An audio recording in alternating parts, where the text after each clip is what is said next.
if you have been feeling a shift in energies lately, it's pretty obvious because Jupiter is finally becoming progressive.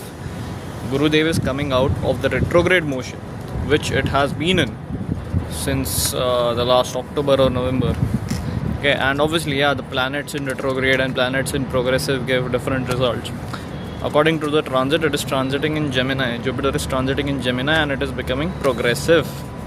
Now, this is a good period essentially if somehow Jupiter is connected to your 10th house.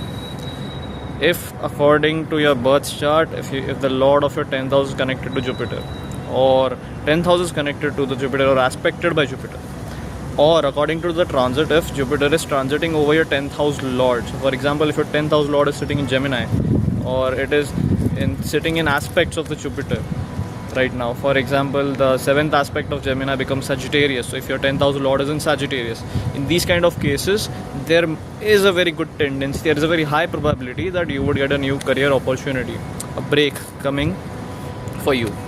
Just right now, I'll give you an example. One of my friends is working in a particular field, and yeah, he's doing his work there, he's good, but he's more interested, and you can see he's an expert in some other field. So he has been trying to approach the particular head of that field, he has been trying to do it, but he's facing rejections over and over. Okay, so finally he gave up. He said, fine, I'm not going to do it. And literally last Friday, that is 4 days ago, he got a message that the head is going to meet him today. Finally the head wants to meet him today, and today is when Jupiter becomes progressive. So energies start piling up a few days before the transit itself. So yeah, that's what I'm trying to prove here, that if this connection of Jupiter and your 10th house is prominent in your chart, you would see some career break. Keep your hopes high. Har Har Mahadev.